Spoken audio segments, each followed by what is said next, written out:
Okay, I'm gonna make a quick video here, show you guys how to, or how I press some books. So we're gonna use a free copy of some Harley Quinn thing that I know absolutely nothing about. Um, Overall, this book is in decent shape. There's a few, I don't know if you can see it, nicks in it. I mean, it's a free book, so whatever. Same thing on the back. It looks pretty good. Um, I'm not going to do a real pressing on it. I'm just going to show you some tips for those of you that already have a press or thinking about pressing that I feel work for me.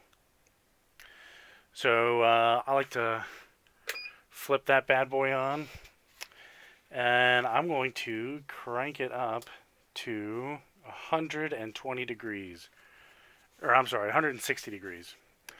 What that's going to do is get nice and hot. And underneath here, this is what I put my actual book on. This isn't like a regular comic book backing.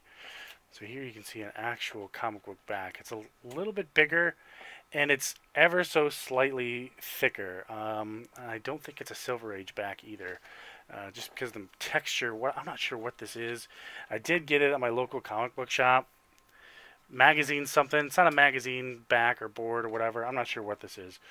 Um, Check with your local comic book shop. Maybe they got something for you.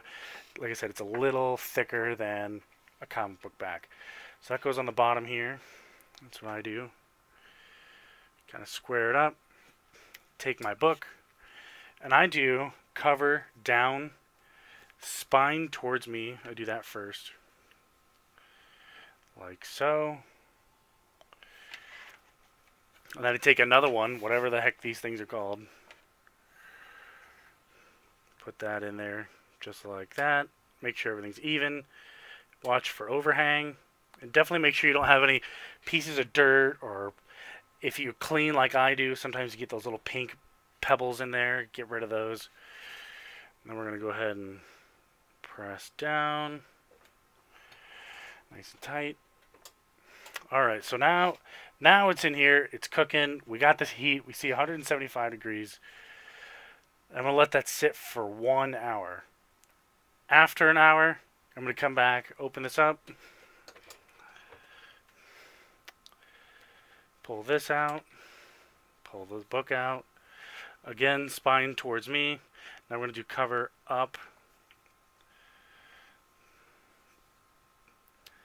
Now, depending on the condition of the book, you might have to do this a couple different times. Or, let it sit longer. Maybe add some humidity. Very carefully, though. Then I'm going to cook it again. Everything's nice and square. Boom. So I'm going to let this cook for another hour. After that hour, I'm just going to shut the machine off, and I'm going to let the machine sit overnight.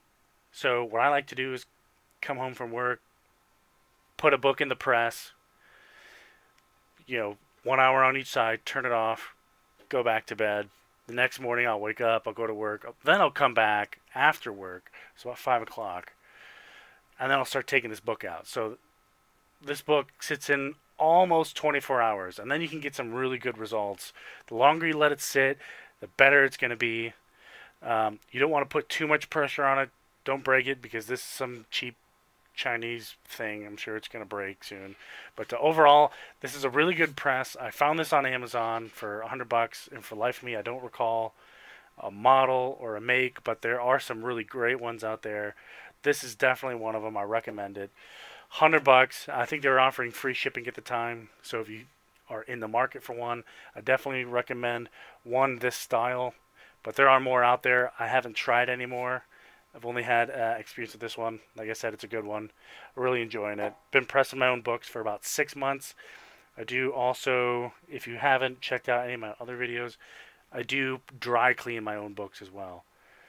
So that's all I got for you today. Thanks for checking it out. If you're looking to press, good luck. And it's a fun hobby to get into. Thank you.